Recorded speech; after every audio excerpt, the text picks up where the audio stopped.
Ladies and gentlemen, welcome back to the Garden Knicks podcast. I'm your host, Apollo Reed, and we got a nice little dub tonight. We beat the Charlotte Hornets 121 to 102. Pretty convincing win, especially in the second half. It looked like they had, a pretty decent first half, and then second half they just kind of just locked in as a team, and then they must have talked about something in that locker room that propelled them because they just went on a tear in the second half. Um, Pretty good game from Julius Randle. Another, I think, back-to-back 30-point games. So good to see when Julius has a good game. You know what I mean? And people, I'm sure there's just a lot of things you want to pick apart, but one of the main things that I liked about Julius tonight is him getting to the line 14 times. He was 11 to 14 from the field, from the free throw line. But getting there 14 times is a sign of aggression. Looking for that contact and still finishing at the same time. So that I want to give him that credit. He did take 10 threes. So I'm not sure if anybody wants to see, but that's fine. It's 33 points. But yeah, man, let's I might as well get into it since I'm here, right? So also shout out to the chat. Whoever gets to join in here today, just drop us a like, man. Tell a friend, and we keep this thing going. So let's get talking with some of these stats here. So, of course, we were talking about Julius Randle. Decent efficiency tonight. 9 to 21 from the field, 4 to 10 from the 3-point line, 11 to 14 from the free throw line, 7 rebounds, 2 assists, and 33 points. Julius Randle just came in, and there was no one who can guard him on the other side. Simple as that. He kind of did whatever he wanted, and that's what you want to see. There was some frustrating plays there for me personally, but that's same with RJ. Same with a lot of these other guys. There's gonna be some frustrating plays. So, but overall, good game from RJ, from Julius Randle, plus 17. I don't remember the last time he was that high in the plus minus. I could be hating, but good to see that. Mitchell Robinson, man, 13 rebounds and 7 offensive rebounds. I think it goes unsaid how important, actually not Knicks fandom, but it goes unsaid how important his offensive rebounding is for this team. It just gives this team a lot of second chance points when you have offensive rebounds and teams are trying to box out for rebounds and they think they're going to get it and they don't get it. The guys start to scramble back to their guys and they don't really get to commit to their assignment, and that's kind of what Mitch brings just in himself. You know what I mean? He's going to get you those offensive rebounds and just makes everybody scatter. And it's tough to combat that. Even someone else, Isaiah Hartenstein tonight had 4 offensive rebounds, and that's what you want, man. You want these guys to crash in the boards. They've been doing a way better job at crashing the boards recently, and especially on the defense. And I think that has a lot to do with coach implementing this defensive lineup. So, real quick, I think if this is the 9-man rotation that he's going to go with, now we're talking, there's a lot of Cam Reddish rumors out there, trades, even other guys. Quickly's name has come up, but there were too many guys to play. Coach has a specific style of play, and we all know it's been a defensive style of play since the dawn of time. The problem with that is when you don't have the guys to run that system, it doesn't show how well you are as a defensive coach. And that's something that I spoke about recently. I'm like, if we're not doing well on defense, what's the point of Tom Thibodeau being here? Because he's not going to bring us anything on offense, besides for the out of timeout calls, the side out calls that he gets. He draws up great plays for those, but outside of that, I don't really know how much offensive strategy you're going to get from Tom himself. But defensively, like I said, if he's not doing what he's supposed to be doing defensively, if he's not getting these guys to communicate defensively, what's the point of him being here? So as of recent, he has, of course, he stuck Grimes in that starting lineup, and he's there. He's not going anywhere. And also, he has, I guess he's whoever he's going to be running at those positions with Cam Reddish and Evan Fournier. He just sat them both, and he said, "I'm going to go with Miles McBride." And you put Miles out there with Grimes, and also people don't really realize how well of a defender Emmanuel Quickley is as well. When you have Quickley and McBride out there, and then when you take some of your starters off the floor, you're more than likely going to have Grimes, McBride, and Quickley out there. And the defensive plus minus is just great for these guys night in and night out, because that's just what they do. They play both sides of the floor, and they play team ball. They play way more team ball than our starters, especially Julius Randle and RJ Barrett. RJ Barrett, sometimes I tweeted out earlier tonight, I'm like, he's developing some bad habits. I don't think it's doomsday for RJ like most people do, but I'm not sure. I don't know how to say that. Regardless, I just want RJ to don't get used to these bad habits. There's a lot of bad habits I'm starting to see RJ adapt from Julius, and that's the only place he would have gotten it from. Where else would he have gotten it from? To just head down and 2-3 people will be open. I'm still going to go to the basket, and sometimes you want to see the aggression from RJ, but he just does it at the wrong time. And that's usually what it is when you're a star. It's just knowing when to take certain shots. It's shot selection. Kobe Bryant missed probably more shots than anybody in NBA history. Does that take away from his legacy? No. It's just sometimes you just got to know when and when not to take these shots. Of course, he took them all the time. Rest in peace to Kobe. But it's a little bit different when you're not of Kobe's ilk. You got to swing that ball, man.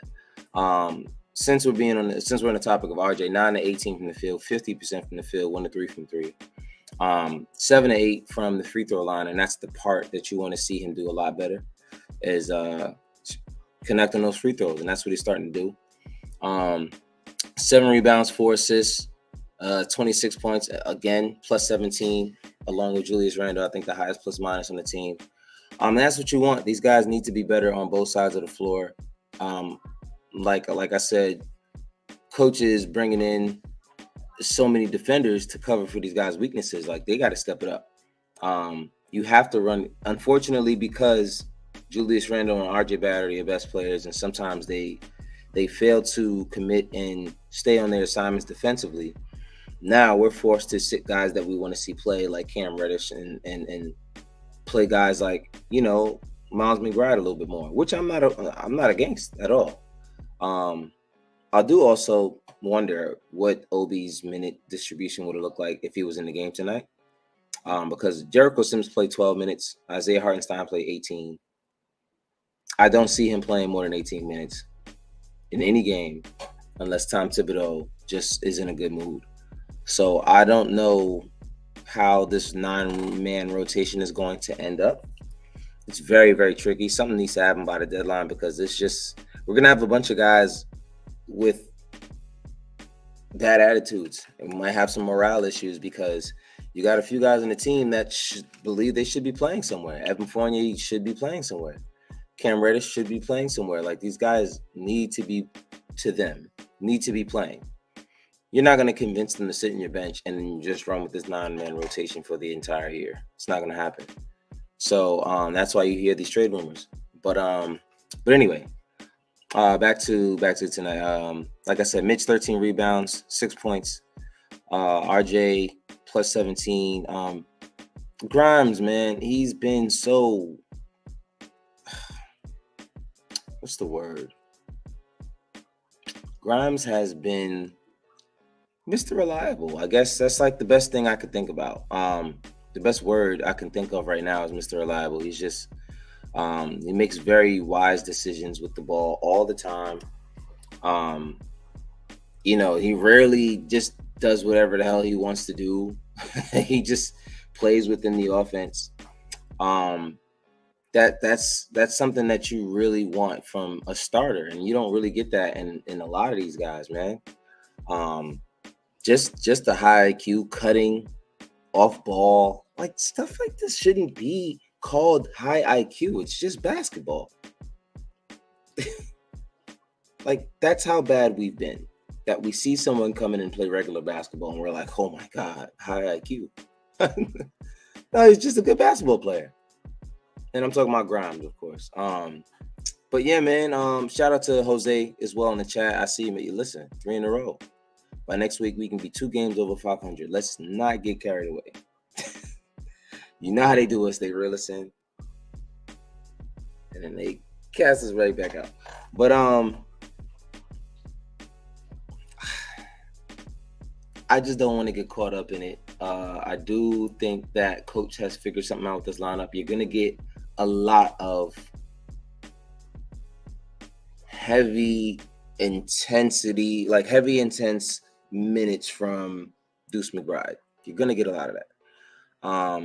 You're going to get those minutes from Quentin Grimes. And that's just what you want. You need to have those kind of guys on the floor with you playing that style of basketball, because unfortunately, and then you got Mitch to protect you in the paint. There's 2 perimeter guys and 1 guy in the paint. I think that has a lot to do with why we've been playing better as of recent, because it's not just we're making a whole bunch of shots. I think we're playing with a lot of guys who are just better on both sides of the floor. And that's what you have to do. You got to keep guys like that on the floor, or you're just never going to be getting to the point as a team that you really want to be at. McBride picking up at full court. Man, I love it. He's been doing that since he was a rookie, right out of summer league. The kid has just been, he's marvelous on defense. Now the shot. He knocks it down in the G League, but he gets over here and it's just like, dude, whoa. Why is that rim so far? But it's weird because he had one tonight. Let's take a look at it. McBride he actually hit 2 tonight. He had 2 threes. He was 3 for 7 from the field, 10 points, 2 steals, 1 assist, 1 rebound, and then +3 from the field. But yeah, man, the kid is just everywhere. He's everywhere. And you can't get any better than that on defense when you have a guy like that at the perimeter. You got a guy like Grimes at the perimeter, and then they funnel him into Mitch. You know what I mean? Even Julius and RJ are starting to play a little bit better, because it's like, I don't know if it's just slack. Even Brunson, there was a play. I'm going to try to find the play real quick, because I thought about it and I said, I want to talk about this later. There was a play that Mason Plumlee scored 5 times. But let me just look at Mason's. Great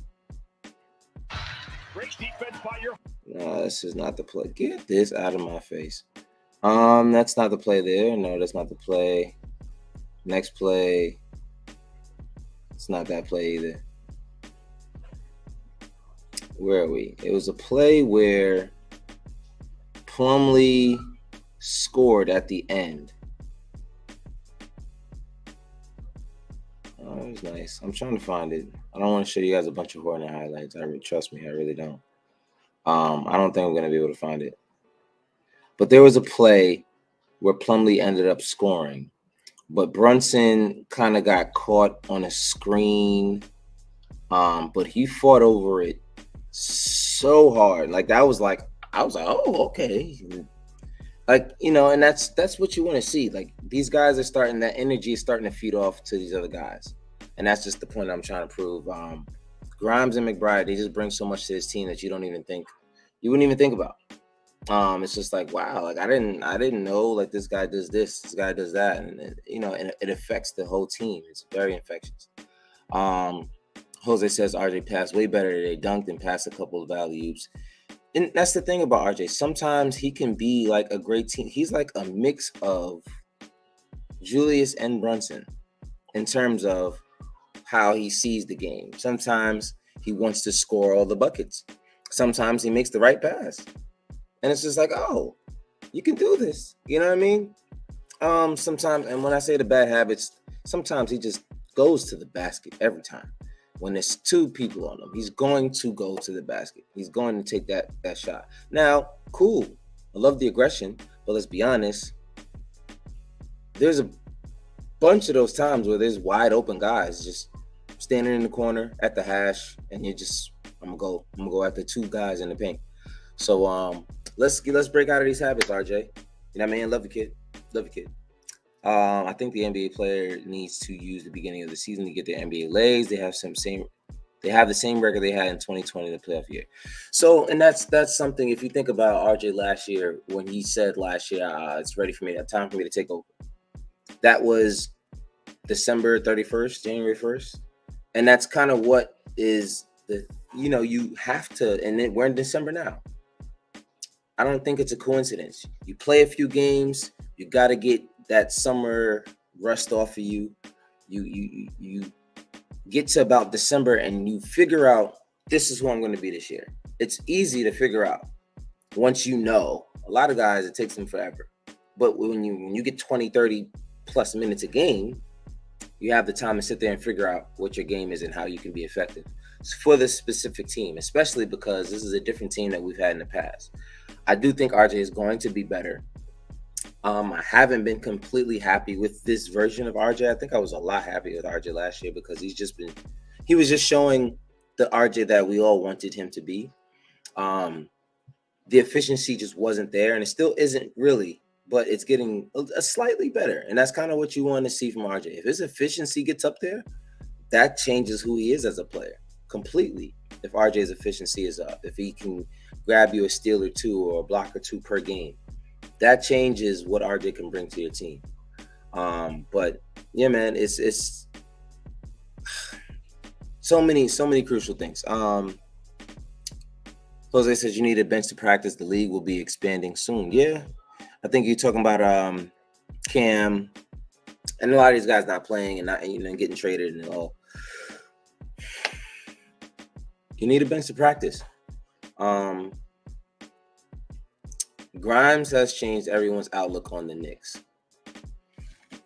Yeah, I don't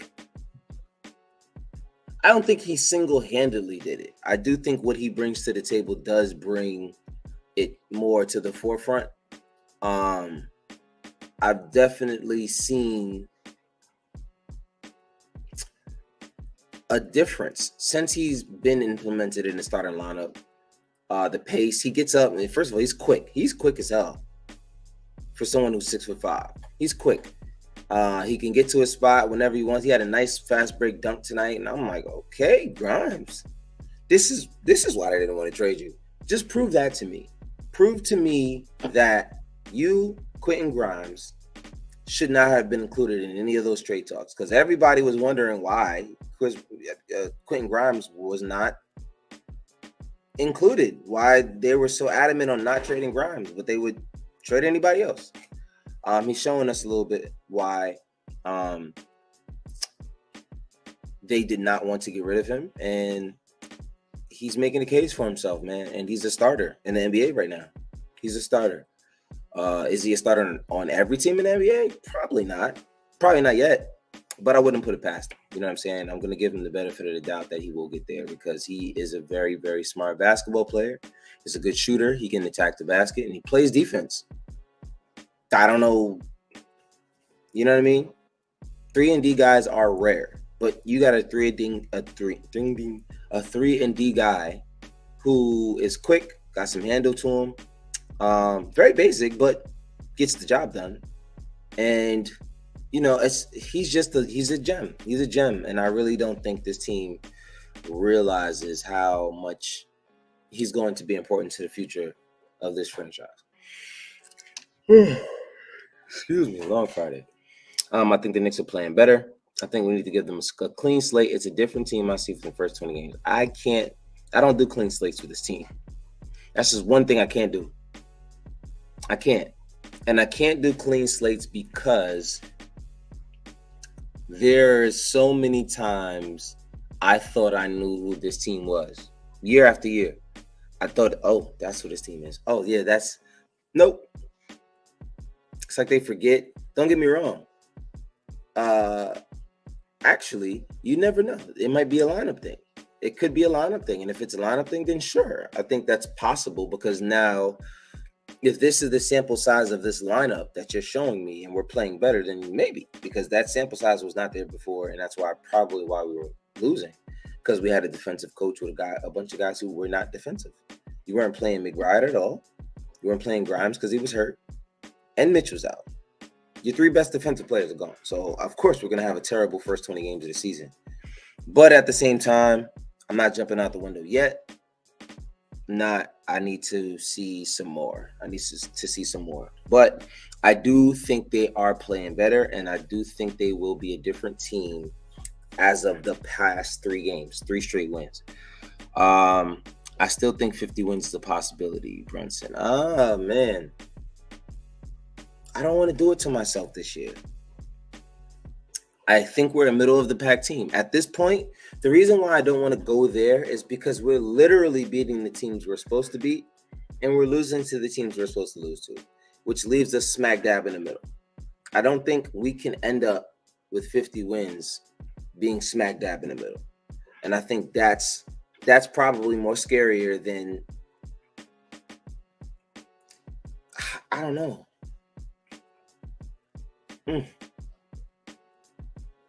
50 wins. I don't want to do it. I want to say 50 wins.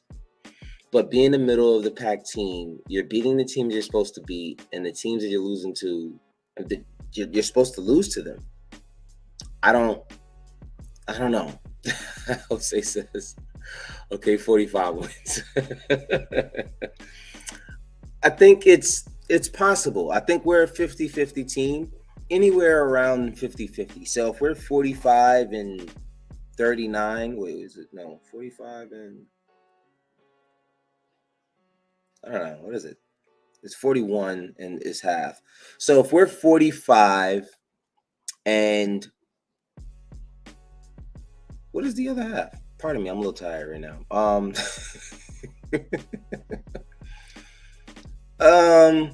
45 and 37, right? Yes, if we're 45 and 37, I think we're overachieving at 45 and 37. Yeah, there you go, 45 and 37. It took me a minute. Don't get me wrong, I'm tired. So sorry about that. But anyway, 45 and 37. If we end up at 45 and 37, this team overachieved this year, especially with how we started. With Tom Thibodeau being on our hot seat. I wouldn't say that he was on the actual team's hot seat. But I would say we overachieved at 45 and 37. Given how we started and how we ended up, 45 and 37 is definitely an overachieving season for this team. And I think it's possible. If we can put what's happened in the last 3 games in a bottle, we can get to 45 to 50 wins easily. All you have to do is play defense, pass the basketball, and make shots. That's pretty much it. And our biggest issue is passing the basketball. We take a lot of bad shots at the wrong time, and that's why we lose games. You guys wonder why we lose games or we're so close in these games? That's because most of the time throughout that game, we could have took better shots. And what did we do? We took terrible shots. We missed free throws. So once we correct those little things, I think we give ourselves more of a chance to be a 45-win team and attract players that might want to play in New York. You know what I mean?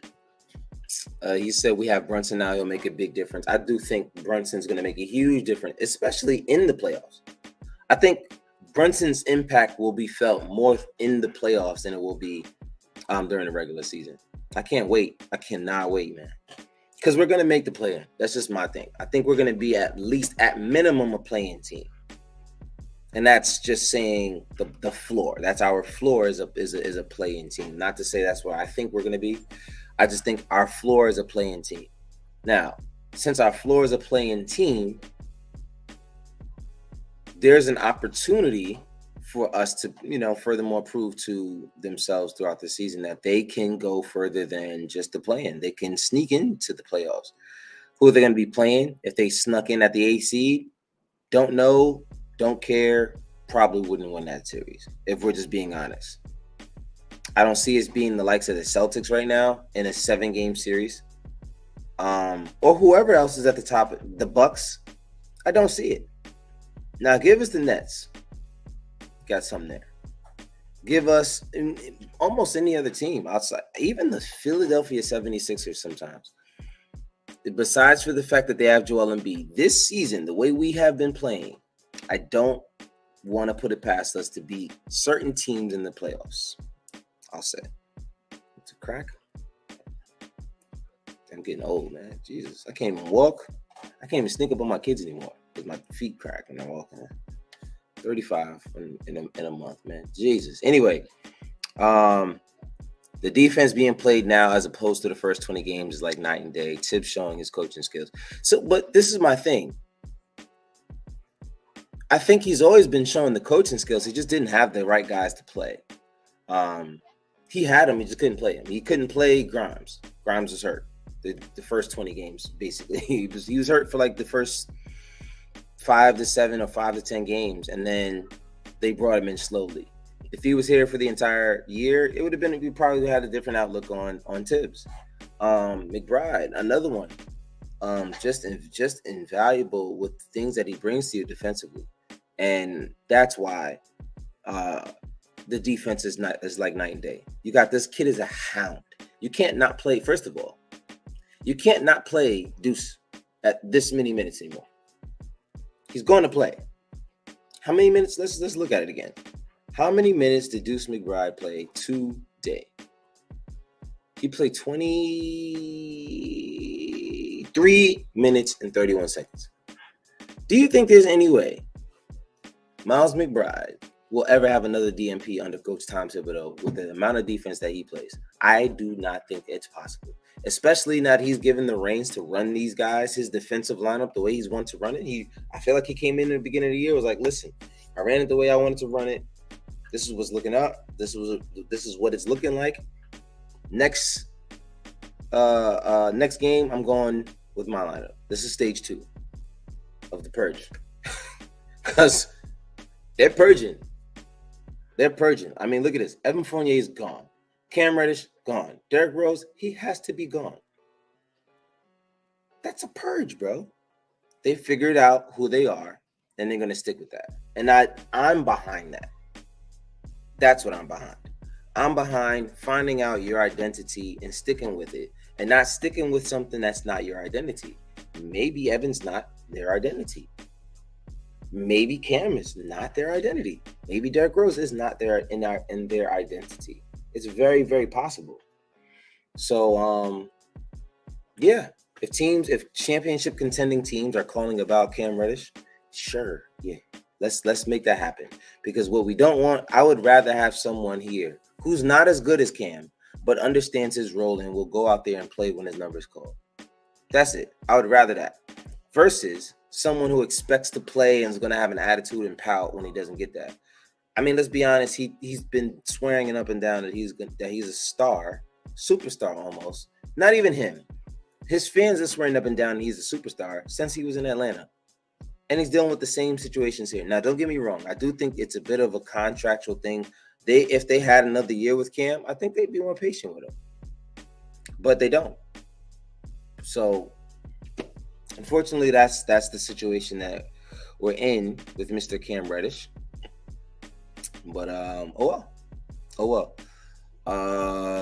Jose says there were some games that the Knicks defense was so absent. Absolutely. So he said the NBA is a guard league. It's a guard-driven league. We will need McBride. I'm so glad the Fournier experiment is over. Those are tied. Those are hand in hand. Those two comments.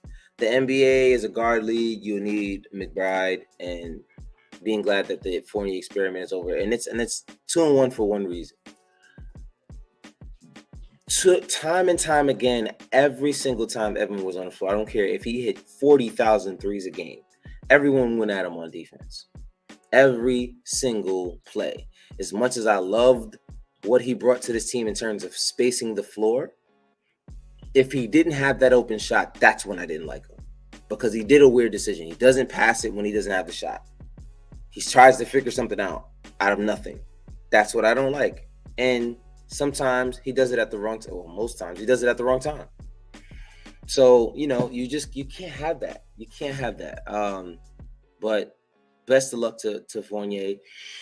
If we're a team that's close to contending, I'm sure it would work. But we're not that right now, unfortunately. So that's pretty much it. I mean, how dare I not talk about Brunson today? Jalen Brunson was 3 of 13, 2-game rut. I don't know what's going on. He's looking shaky, to say the least. But 3 of 13 from the field, 1 of 4 from 3, 4 of 4 from the free throw line, 11 assists, 11 points, 2 turnovers, 1 steal. I'm still not mad at him. We won, number one. Number two, you give me a double-double with 11 assists. I don't care how much your shot falls. If we win, that means you did something right more often than not throughout that game. Am I going to accept it if this is the norm? Absolutely not. But, shout out to my guy. Let's see. What do we have on? What do we got coming up? We have the Kings on Sunday. Is that right? Which I believe is one of the best defensive teams in the league, which is not great for this team. But if this is the lineup that we're going to be running with, this 9-man rotation, I'm not too scared. Sunday we play the Sacramento Kings. Then Wednesday, take a nice little 2-day break again. Wednesday, Chicago Bulls. Friday, Chicago Bulls. And Sunday to play the Indiana Pacers. Pardon me, fellas, ladies and gentlemen. Pardon me. But yeah, man. I think these next 4 games are winnable games. I think we can pull out a win versus the Kings, and if we do that, we should go take care of business in Chicago 2 games in a row, and the same in Indiana. And then, we are not the team that we were in the beginning of the season. Like Jose's saying, it's just you're not that team anymore. So, if we win these next 4 games, because now we're literally sitting in the 7th spot.